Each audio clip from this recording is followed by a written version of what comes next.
Tes, oke. Terima kasih. Saya mau record dulu bentar.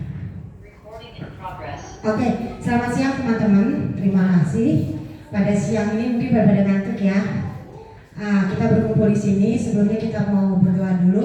Menurut keyakinan dan kepercayaan masing-masing. Berdoa mulai.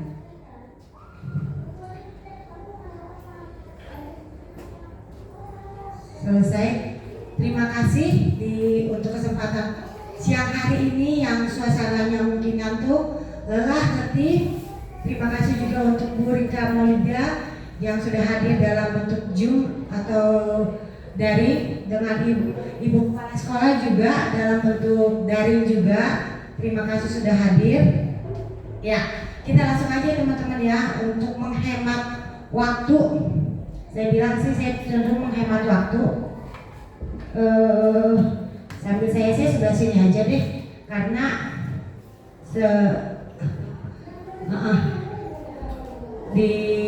agak digeser sedikit bentar. Oke. Saya mau presentasikan tentang budaya bergeser mati. Budaya positif. Budaya positif itu apa sih? Kita lihat satu-satu ya. Agendanya sebenarnya banyak, cuma kita nggak mungkin semuanya akan dilaksanakan dengan waktu yang sesingkat-singkatnya. Ada disiplin positif, teori tentang motivasi, keyakinan kelas, simulasi, kebutuhan dasar manusia, dan segitiga restitusi. Nanti kita satu-satu kita akan membahasnya secara singkat. Nggak perlu perkenalan diri ya, udah pada tahu semua, tapi wajib ada. Nah, tadi kita memiliki kesepakatan, cuma waktunya terbatas. Yang jelas kita santai tapi serius ya. Nah, jadi walaupun serius santai, namanya sesan kalau kita bilang kemarin. Mungkin bisa digeser dikit, dikonfirmasi dulu kali ya. Ya, pertama kita sesi pertama yaitu disiplin positif dan nilai-nilai kebajikan yang universal, yaitu kira-kira menurut Bapak Ibu Guru hukuman untuk anak-anak itu boleh tidak? Nah, tergantung. Ini kita lihat nanti satu-satu, kira-kira nggak apa-apa keep dulu jawabannya. Saya nggak bisa jawab, nanti ada yang menjawabnya. Ibu sendiri yang akan menjawab, oh kira-kira hukuman itu layak tidak diberikan kepada anak-anak. Hukuman dapat mendisiplinkan anak, mungkin kita berpikir begitu. Memberikan hukuman dengan hal positif seperti membaca atau membersihkan halaman sekolah dapat meningkatkan disiplin anak. Memberi penghargaan yang dapat meningkatkan motivasi belajar anak. Menurut kita ya, sepertinya begitu. Nah, nih, kira-kira dari ini nih, Ibu baca dalam usaha menciptakan lingkungan yang positif, penerapan disiplin di tempat Bapak Ibu selama ini kira-kira udah maksimal belum kita mendisiplinkan anak di kelas? Kalau saya jujur di kelas belum, karena terkadang masih banyak yang belum bisa diatur. Kira-kira di kelas Ibu Bapak sudah belum? Ini ibu semua ya, belum. Nah, untuk memastikannya, biasanya kita gimana sih di kelas? Oh, kira-kira biar anak-anak terutama kita apa yang kita lakukan? Membuat peraturan, membuat kesepakatan, memberikan hukuman juga. Ada di dalamnya. Terus dalam menciptakan lingkungan positif, siapa yang memegang kontrol? Kita atau anak kita atau sama-sama? Sama-sama. Perubahan paradigma teori kontrol. Industri guru mengontrol murid, betul? Betul. Ilusi bahwa kritik dan membuat orang merasa bersalah dapat menguatkan karakter. Ilusi bahwa semua penguatan positif efektif efektif dan bermanfaat. Ulisi bahwa orang dewasa memiliki hak untuk memaksa. Disiplin positif banyak, kita nggak usah bahas satu-satu, kita secara garis besarnya aja. Nih, perubahan paradigma, stimulus kita mempunyai perubahan orang agar berpandangan sama dengan kita. Mungkin nggak? Teorinya kita berusaha terkadang kita gini, anak yang harus ngikutin peraturan kita ya. Selama ini di kelas yang kita lakukan adalah kita punya peraturan begini, anak harus mengikuti peraturan. Ada banyak kita tidak biasa kita sebutinya tidak boleh buang sampah, ya kan? Terus datang jangan terlambat, nggak boleh berisik, yang berisik nanti nilainya dikurangin. Itu sering sama saya juga. Sebenarnya itu paradigma yang bagus apa enggak? Kita lihat lagi. Apakah makna disiplin berasal dari bahasa Latin discipline? Makna asal dari kata bernotasi dengan disiplin, diri dari murid-murid Socrates dan Plato. Disiplin dapat diri membuat orang menggali potensi menuju sebuah tujuan apa yang dihargai. Berarti kita menuntut anak menghargai kita. Bukan kita sama-sama anak yang menuntut menghargai kita. Namun dalam budaya kita makna kata disiplin telah berubah menjadi sesuatu yang dilakukan seseorang pada orang lain untuk mendapatkan kepatuhan. Kecenderungan umum adalah menghubungkan kata disiplin dengan ketidaknyamanan, bukan dengan apa yang kita hargai atau pencapaian suatu tujuan mulia. Disiplin positif adalah pendekatan dalam mengolah perilaku individu, terutama anak-anak, dengan mengedepankan pemahaman empati dan komunikasi yang baik. Pendekatan ini berfokus pada memberikan pengarahan paduan konsekuen yang sehat untuk mengajarkan individu tentang tanggung jawab dan akibat dari tindakan mereka. Nih, pentingnya disiplin mempelajari pembelajaran menjadi lebih efektif, benar. Pengembangan empati, pembentukan karakter, pencegahan perilaku yang negatif.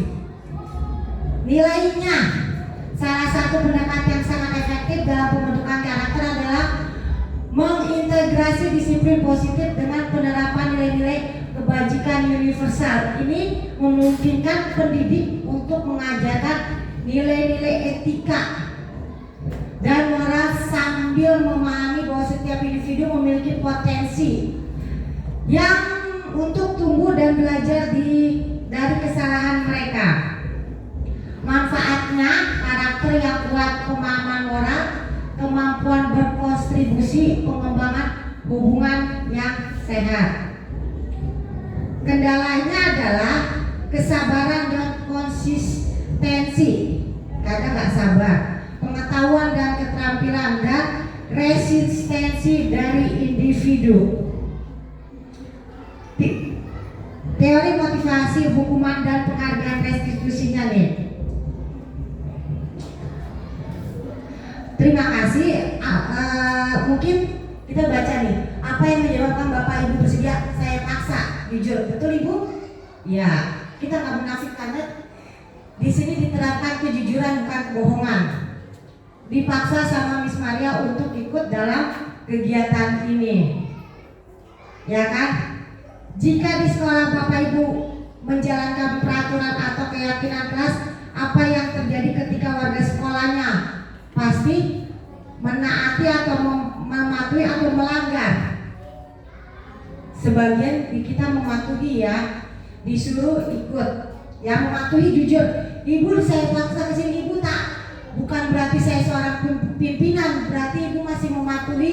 Saya bilang ke kepala sekolah bilang ke rekan-rekan mematuhi, berarti kita termasuk mematuhi ya dari tingkatnya.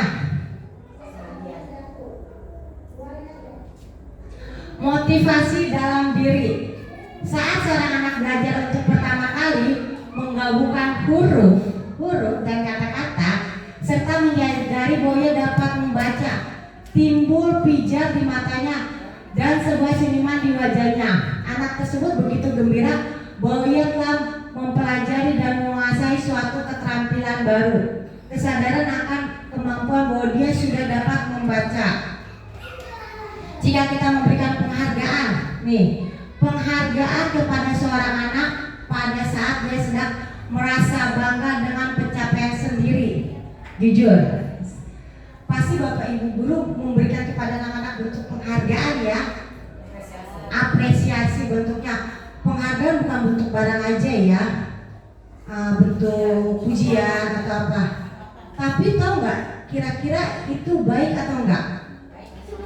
Baik. Jadi gini nih, saya punya sedikit permasalahan. Misalnya gini, murid kesayangan saya di kelas itu banyak, ada sekitar 5 lebih. Pada saat saya biasanya gini, si A biasanya dia kan, ayo ibu punya peraturan nih, siapa yang datangnya pagi, tidak berisik, nulisnya cepat, nanti ibu kasih bintang. Biasanya gitu kan guru-guru, atau nilainya ibu guru tambahin.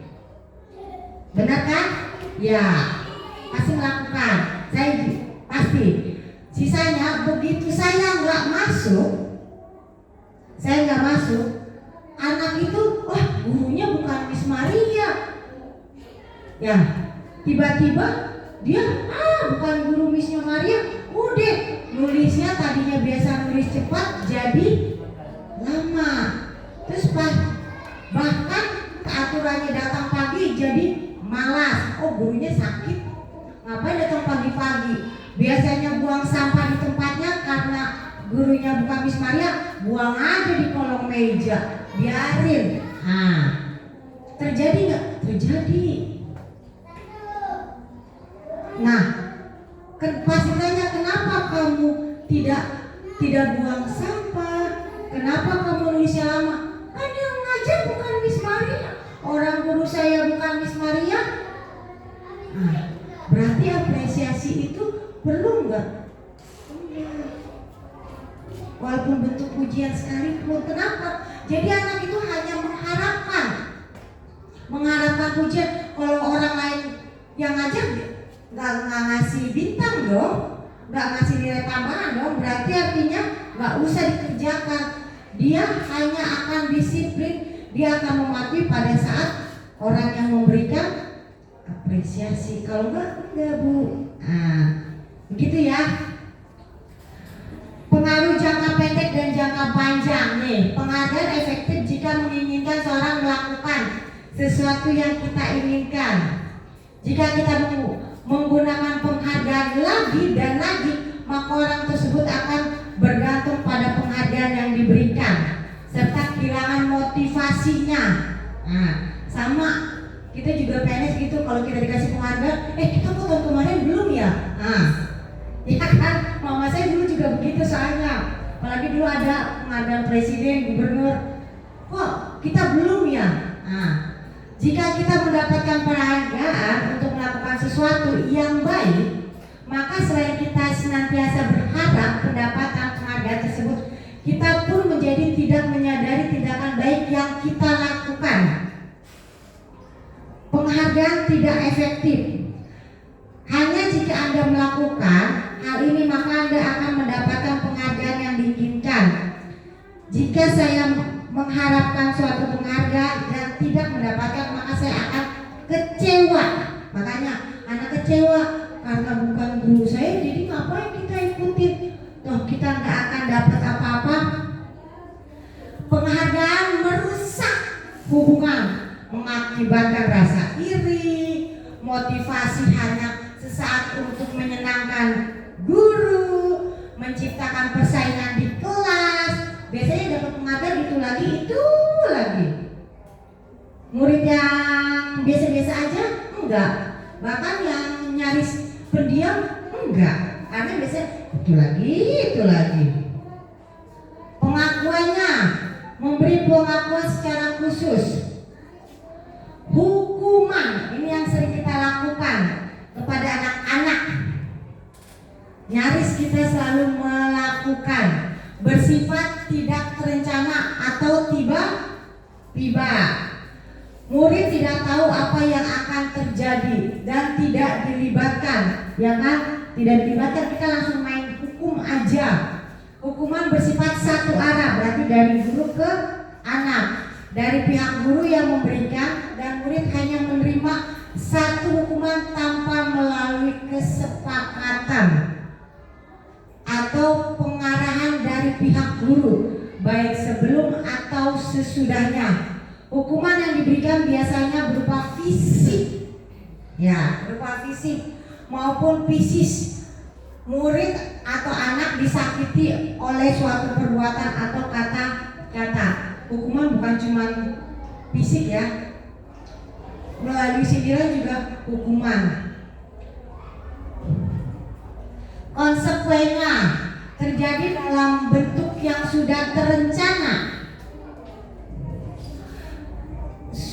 sudah dibahas dan disetujui oleh murid. Umumnya bentuk-bentuk konsekuen dibuat dari pihak guru dan murid sudah mengetahui sebelum konsekuen. Beda konsekuen sama hukuman, nanti kita bahas. Akan diterima bila ada pelanggaran. Dalam penerapan konsekuensi, murid tetap dibuat tidak nyaman untuk jangka waktu pendek. Konsekuensi biasanya diberikan berdasarkan suatu data yang umumnya dapat diatur, misalnya setelah 3 kali tugasnya tidak diselesaikan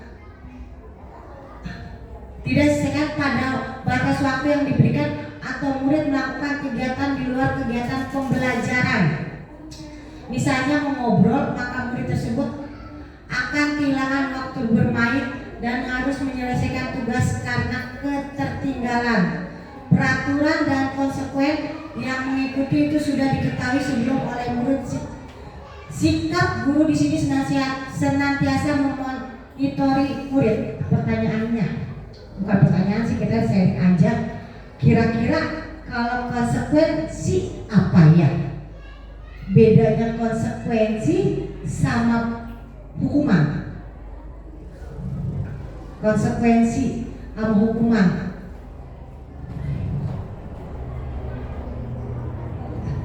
Konsekuensi atau hukuman, biasanya kalau setahu saya, kalau hukuman guru langsung, misalnya si anak tidak mengerjakan, udah kamu berdiri di lapangan, itu hukuman. Ya, konsekuensi kesepakatan. Kalau kamu tidak mengerjakan PR, berarti konsekuensinya apa? Nah, konsekuensinya jadi anak sendiri yang memberikan untuk dirinya sendiri. Kira-kira kalau saya tidak mengerjakan PR, apa yang harus saya lakukan? Nah, akibatnya apa? Apa yang harus saya lakukan? Misalnya, saya tidak mengerjakan PR. Kalau biasa kan hukuman, berdiri di pinggir. Nah, angkat kakinya 1. Wah, zaman purbakala tuh masih ada sih. Terus kalau konsekuensinya, kamu kan nggak ngerjain PR, enggak? Konsekuensinya apa? Yaudah deh Bu, saya nggak dapat nilai, atau yaudah deh Bu, nanti saya nyapu 1 minggu. Nah, biasanya kelas tinggi itu namanya konsekuensinya. Biar nggak muter, itu ingin perubahan hukuman dan konsekuensi. Hukuman sesuatu yang menyakitkan harus terjadi. Konsekuensi sesuatu harus terjadi. Membuat anak sakit fisik maupun hati untuk jangka waktu lama. Besok hukuman anak-anak. Ingat waktu saya ketemu di Basura, itu tuh Miss Maria yang dulu galak yang suka hukum. Itu bisa begitu ya. Diingat terus sepanjang masa. Kalau konsekuensi membuat anak merasa tidak nyaman dalam jangka waktu pendek karena dia merasa hukuman dia doang yang dia, saya kalau nggak mengerjakan PR, konsekuensinya saya akan piket 1 minggu, berarti selama 1 minggu doang dia akan dihukum, udah lupa. Tapi kalau hukuman masih lama, biasanya teringat sampai udah punya anak juga ingat itu nanti Anak membenci kedisiplinan, jadi jarang disiplin. Anak menghargai disiplin kalau konsekuensinya. Paksaan, kalau hukuman terpaksa anak melakukan. Kalau konsekuensinya stimulus atau tanggapan, jadi anak itu yang memberi tanggapan, bukan guru yang memberi. Mendorong anak menyakiti diri sendiri, kalau hukuman iya. Kalau konsekuen mendorong anak agar mudah menyesuaikan diri. Konsep diri yang buruk, konsep diri yang baik. Kita lanjutin aja. Nih, ada nih kira-kira ini termasuk hukuman atau konsekuensi dari ini. Mencatat 100 kali di dalam buku kalimat, saya tidak akan terlambat lagi karena terlambat sekolah. Konsekuensi apa hukuman? Hah? Hukuman. Keep ya Bu ya. Jawabannya lari mengelilingi lapangan basket 2 kali karena terlambat hadir di sekolah. Konsekuensi apa hukuman? Hukuman. Kita keep dulu. Murid diminta untuk push up 15 kali karena tidak menggunakan masker ke sekolah. Hah? Hukuman konsekuensi? Hukuman. Nanti menggantikan kertas tugas teman yang telah dicoret-coret. Konsekuensi. Kan ingat ya Bu jawabannya ya, saya lupa soalnya. Membersihkan tumpahan air di meja tulis karena tersenggol pada saat belajar. Konsekuensi. Murid disuruh untuk tidak mengenakan sepatu seharian di sekolah karena tidak mengenakan sepatu hitam. Hukuman. Keep ya. Lari mengelilingi lapangan basket 2 kali karena terlambat 10 menit untuk pelajaran PJOK. Hukuman konsekuensi. Hukuman. Kita lihat jawabannya ya. Benar semua. Kita lihat perbedaannya. Mencatat 100 kali hukuman, betul tadi? Betul. Lari mengelilingi lapangan 2 kali. Terlambat hadir di sekolah termasuk hukuman. Murid diminta push up 15 kali karena tidak menggunakan masker. Hukuman. Menggantikan kertas. Konsekuensi. Membersihkan tumpahan air di meja. Konsekuensi. Murid disuruh mengenakan sepatu. Hukuman. Kan menyiksa anak sehari nggak pakai sepatu, anaknya tersakiti, kakinya kalau pecah-pecah bagaimana? Skincare mahal. Lari mengelilingi lapangan 2 kali karena terlambat. Konsekuensi. Beda ya, aku maju. Beda antara yang ini sama yang ini. Ya, karena ini pada saat pelajaran PJOK dia bukan hukuman karena konsekuensi. Dia lari 2 kali terlambat 10 menit karena pas pelajaran PJ bukan hukuman tapi konsekuensi terlambat, dia makanya lari di. Kalau ini dia bukan jam PJOK makanya disebut hukuman. Oke, baik. Kita lanjut. Apa itu restitusi? Restitusi adalah proses penciptaan kondisi bagi murid untuk memperbaiki kesalahan sehingga mereka bisa kembali pada kelompok mereka dengan karakter yang lebih kuat.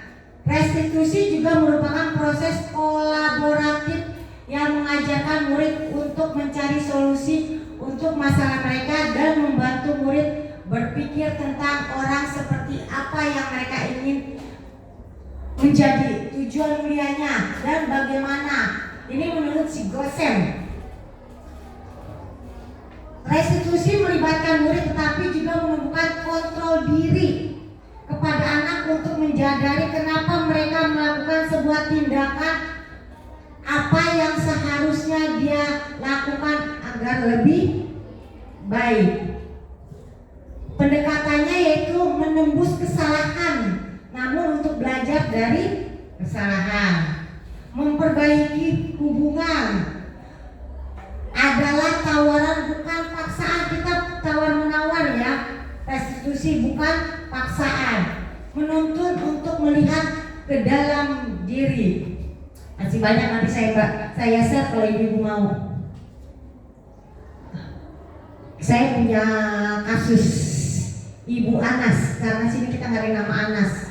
Saya punya kasus Ibu Anas, guru kelas 2. Untung guru kelas 2 ada, Bu Rata sama Bu Dwi. Mendapatkan masalah, murid-muridnya tidak bisa tertib berdiri antri di depan pintu kelas dan selalu berebutan masuk ke dalam kelas. Setelah jam istirahat usai, ini tentunya sangat mengganggu proses pembelajaran sehingga kelas tidak dapat mulai tepat waktu. Karena Ibu Anas sibuk menenangkan murid-muridnya untuk waktu cukup lama, akhirnya Bu Anas berpikir cepat mengandalkan stiker bintang, yang ngasih bintang. Siapa yang dapat berdiri lurus dan berbaris rapi antri di depan pintu dapat bintang dari Bu Anas. Sebagian murid-murid menyambut tantangan tersebut dan langsung berdiri rapi di depan pintu agar mendapatkan stiker bintang. Hal itu terus dilakukan Bu Anas selama beberapa minggu karena cukup berhasil membuat murid-murid berdiri rapi antri di depan pintu. Sampai suatu saat Bu Anas sakit dan terpaksa digantikan Pak Heru. Pak Heru tidak mengetahui tentang stiker bintang dan benar saja saat mau masuk ke kelas, usai jam istirahat, murid-murid kelas 2 kembali berebutan masuk ke kelas. Apa yang terjadi, mengapa? Karena berdasarkan teori tersebut, kira-kira motivasi murid-murid kelas 2 bersedia berdiri baris sebelum masuk karena mendapatkan bintang. Jadi kalau nggak ada bintang, mereka nggak butuh kerapian, nggak butuh rapi-rapi, nggak butuh ini. Ada cara lain agar murid-murid kelas 2 bersedia antri di depan kelas tanpa diberi penghargaan stiker bintang? Ada caranya? Ada. Apa namanya? Namanya adalah keyakinan kelas atau kesepakatan kelas. Jawaban pertanyaannya nih, keyakinan kelas berlandaskan nilai-nilai kebajikan atau prinsip universal. Benar atau salah?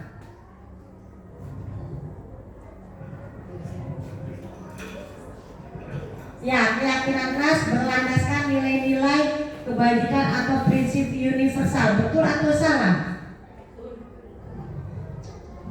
Yang betul berapa orang, yang salah berapa orang? Betul? Betul 4 orang, yang salah? Absen 2, 3 orang.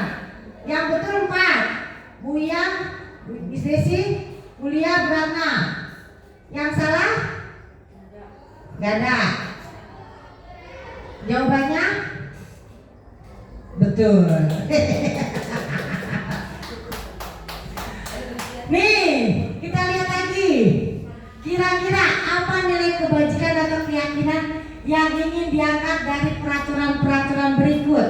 Menggunakan helm saat mengendarai motor, membuang sampah pada tempatnya, dilarang menggunakan kata-kata kasar. Kira-kira keyakinan satu kata yang kita ungkapkan dari ini apa? Menggunakan helm saat mengendarai motor, keselamatan, membuang sampah pada tempatnya, kebersihan, dilarang menggunakan kata-kata kasar. Ya, sopan atau positif. Kalau saya ini boleh sama, selalu bersikap positif. Iya, satu kata. Kan kadang beda-beda orang bedanya. Nah, coba diurutkan kira-kira kata yang pertama, urutkan langkah-langkah utama dalam menetapkan keyakinan kelas.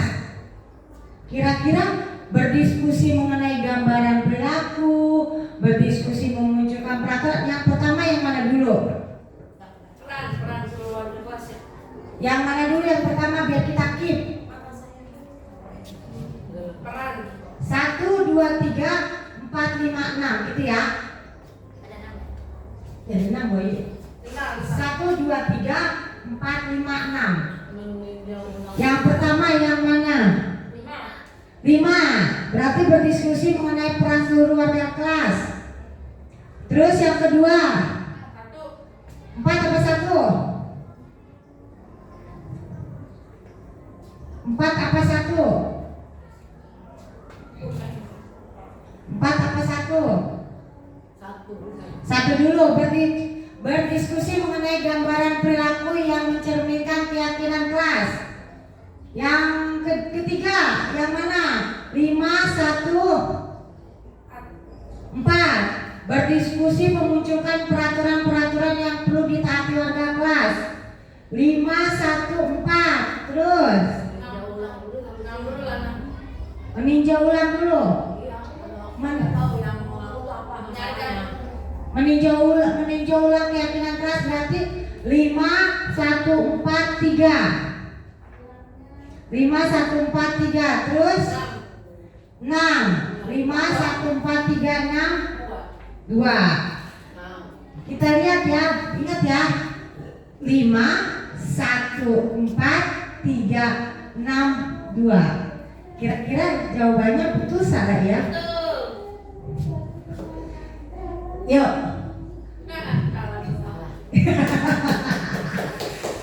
Sebenarnya bukan salah sih, cuman kurang tepat ya. Iya, yang salah nggak yang jawab. Urutan dalam keyakinan kelas adalah yang pertama kita lakukan bukan berdiskusi mengenai peran seluruh warga kelas, kita adalah berdiskusi memunculkan peraturan-peraturan yang perlu ditaati. Kira-kira peraturan apa aja sih yang harus kita kesepakati nanti? Kita tulis dulu peraturan yang apa yang akan kita sepakati dulu. Ini peraturan ini nih yang perlu kita sepakati. Baru setelah itu mengubah peraturan yang lama ke peraturan yang sudah kita diskusikan.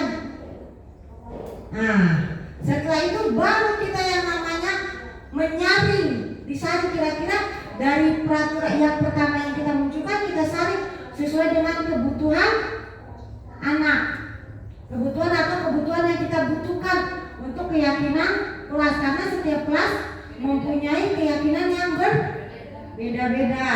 Setelah itu baru berdiskusi mengenai gambaran perilaku, sesuaikan dengan kebutuhan siswa. Setelah itu berdiskusi mengenai peran anak dalam keyakinan kelas itu.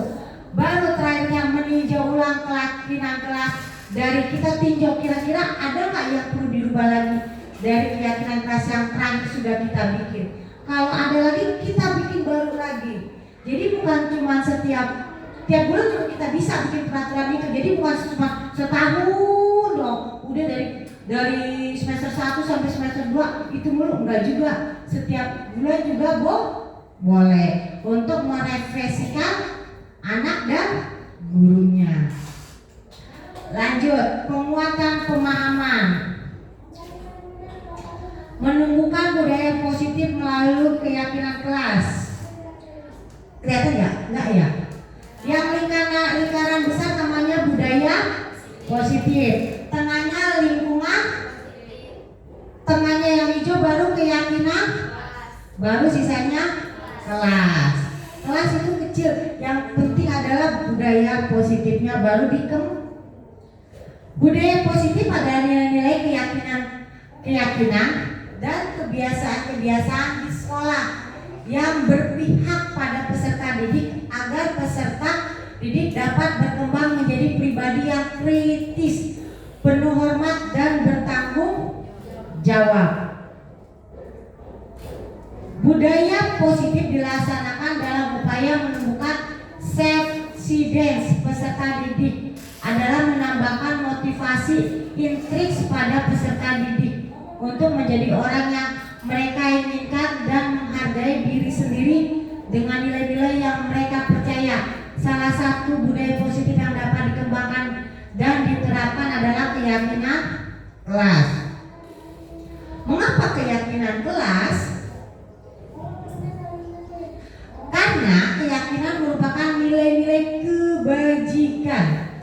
prinsip-prinsip universal yang disepakati bersama secara universal, lepas dari latar belakang suku, negara, bahasa maupun agama. Keyakinan akan lebih memotivasi seseorang dari dalam atau memotivasi secara intrik seseorang akan lebih tergerak dan bersemangat untuk menjalankan keyakinan kelas daripada hanya sekedar mengikuti serangkaian peraturan sekolah. Ciri-ciri keyakinan kelas yaitu bersifat abstrak karena bisa berubah. Keyakinan kelas berupa pernyataan universal yang dibuat dalam bentuk kalimat positif. Terus agak dibawain gitu mungkin.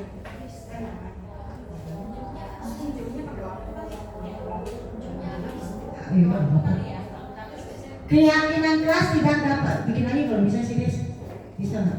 Keyakinan kelas tidak dibuat dalam jumlah banyak sehingga dipahami oleh semua warga. Kita percepat. Contohnya adalah mengenal keyakinan kelas kepada peserta didik, menyusun keyakinan kelas bersama peserta didik. Nih, kita selalu kembalikan buku, selalu kembalikan buku ke tempatnya. Dilarang mengganggu orang, saya percepat. Termasuk selalu kembalikan buku ke tempatnya, termasuk tanggung jawab. Dilarang mengganggu orang lain, termasuk menghormati orang lain. Hadir di sekolah 15 menit, menghormati atau komitmen. Ya kan? Dilarang melakukan kekerasan, keselamatan. Ya nggak apa-apa. Dilarang menggunakan narkoba, kesehatan, bergantian atau mengganggu giliran, menghormati orang lain. Gunakan masker, kesehatan atau keselamatan. Jangan berlari di kelas atau keamanan atau keselamatan juga. Contoh pelaksanaannya adalah melaksanakan sosialisasi. Ini kita kemarin saya percepat ya Bu.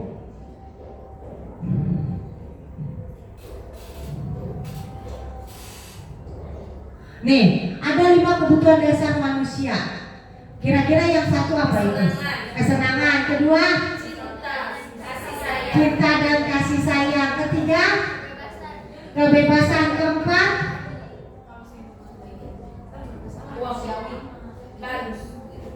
kelima,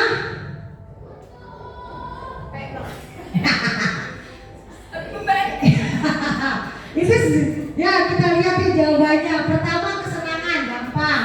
Kedua, cinta dan kasih sayang. Ketiga, kebebasan. Keempat, penguasaan. Kelima, baru bertahan hidup. Ada 5 kebutuhan dasar manusia. Ini sangat mendasar kebutuhannya. Setiap orang wajib punya. Kita percepat. 5 kebutuhan dasar yaitu penguasaan, kasih sayang, bertahan hidup, kesenangan, kebebasan. Kira-kira kita sudah mendapatkan ini semua belum? Udah. Ya, iya yang sebelah mana yang belum? Kebebasan. Padahal kebebasan bukan berarti karena belajar ya. Nah, bebas itu ngapain aja ya. Tapi dalam hal positif. Biasa kalau masih anak muda merasa gak keluar itu namanya gak bebas ya. Sama, tapi saya tuh bebas sih.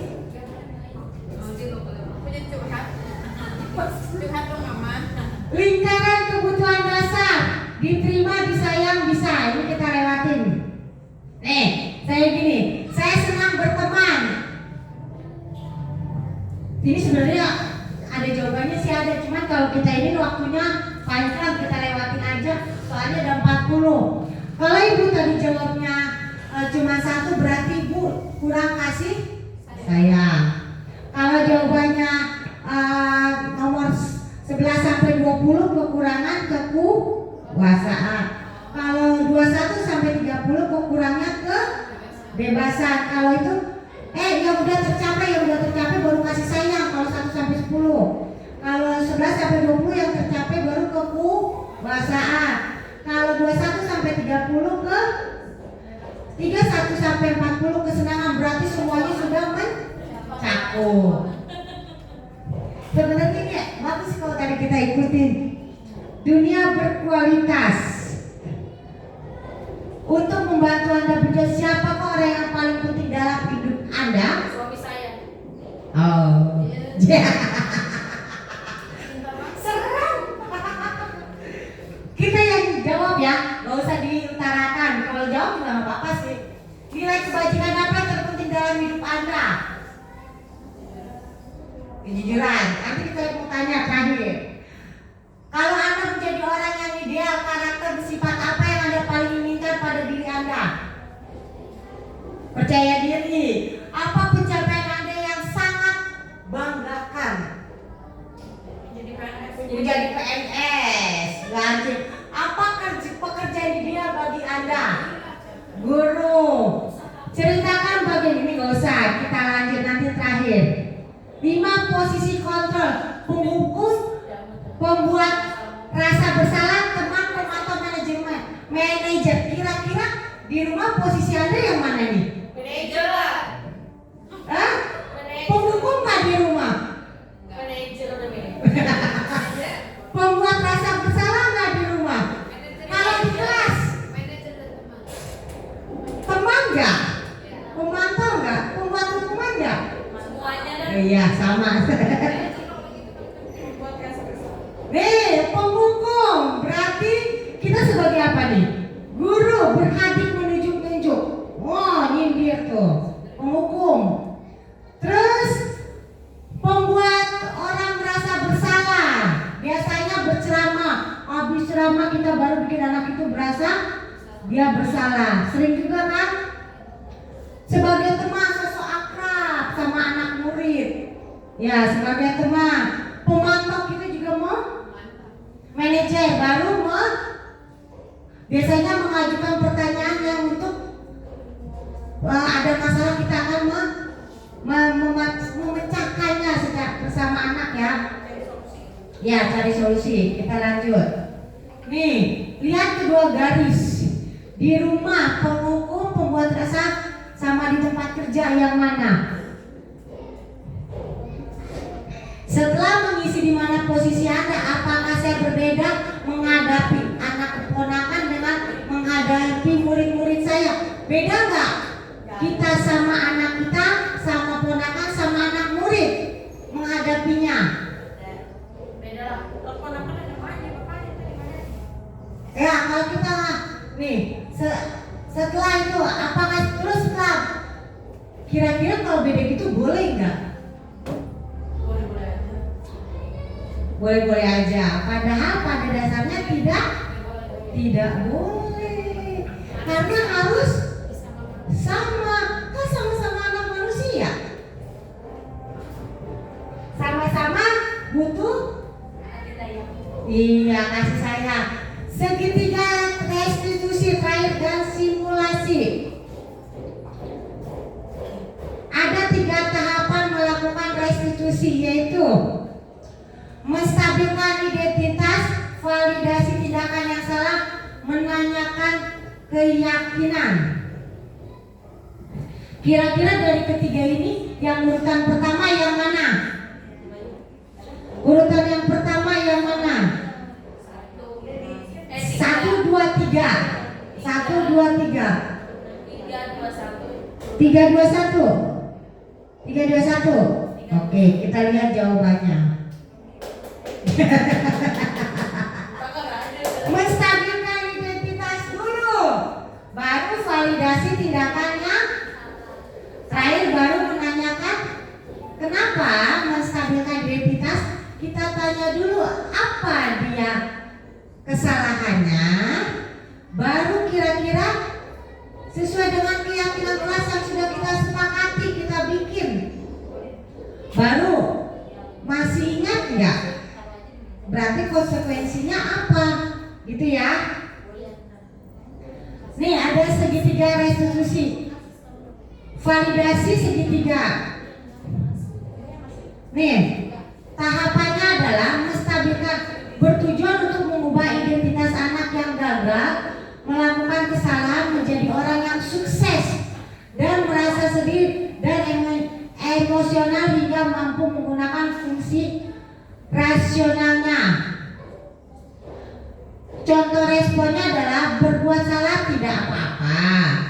Saya juga pernah berbuat kesalahan. Saya ingin mencari solusi, bukan siapa yang salah. Jadi gini loh, maksudnya pada saat anak berbuat salah, kita sebenarnya di sini kita sebagai guru tidak boleh memarahinya ya. Walaupun kenyataannya tidak boleh memarahi. Jadi kalau anak berbuat salah kita juga harus mengakui. Ibu juga dulu pernah kayak begitu, tapi konsekuensinya ada, gitu loh. Kalau misalnya gini, contohnya kemarin, biasanya kalau anak nggak piket, kita panggil, kenapa kamu nggak piket? Kenapa kamu malah jajan? Terus bilang ini, habisan saya lapar. Kan masih anak bilang gitu kan? Lapar bu, belum makan, udah siang jadi makan dulu, gitu ya.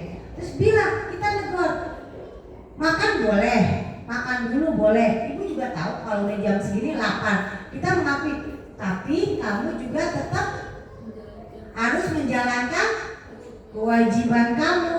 Berarti sekarang kamu masih ingat ya keyakinan keras yang sudah kita buat? Pasti anak itu akan mengeluarkan pendapatnya. Oh iya saya begini. Nah, baru dia akan konsekuensinya apa? Setelah dia memberitakan keyakinan keras yang sudah disepakati di kelas, dia akan bilang ya udah bu, kalau kayak gitu saya akan piket lagi dah. Ya kan? Pasti dia akan ngasih sendiri untuk konsekuensi buat diri sendiri. Lanjut, menstabilkan identitas. Kita lanjut ya bu. Interferensi 30 detik. Apakah kamu ingin berbuat lebih baik? Ya. Sebelum terakhir saya ingin tahu satu kata tentang diri kita sendiri. Apa satu kata tentang diri kita sendiri? Masih kurang. Contoh satu kata tentang diri kita sendiri dari Bulia. Masih kurang baik. Masih kurang baik. Bu Ayu. Kurang sabar. Hah? Kurang sabar. Kurang sabar. Bu Olin. Satu kata Bu Olin. Semangat boleh, Bu Olin. Semangat Sisi. Belajar deh. Belajar Bu Ian. Maju. Hah? Oh, kepala batu. Bu Betty. Hah? Meningkat. Bu Dwi, satu kata tentang diri kita sendiri. Ya kayak Bu Ayu tadi. Kurang sabar dia. Kalau Bu Dwi mau menerima saran. Bu Ratna, satu kata tentang diri kita sendiri sebelum terakhir. Tentang diri, kalau saya satu kata tentang diri saya sendiri adalah mulut pedas. Dua satu ya. Satu bingung ya. Kalau itu pembahasan Pribahasa, jadi untuk satu ini dijadi satu. Kan bahasanya kata beda. Iya. Bu Ratna? Harusnya dua kata. Mager. Oh, dua kata ke satu kalimat berarti ya. Tapi satu kalimat takutnya kepanjangan, saya pusing. Iya, saya pusing. Saya pengennya lola soalnya. Nah, satu kata dari kita, berarti kita untuk diri kita sendiri di kelas. Kan? Ya maksudnya kalau di kelas berarti kita nanti bikin kesepakatan kelas supaya anak tidak diberi hukuman ya ibu-ibu ya. Oke, terima kasih teman-teman sudah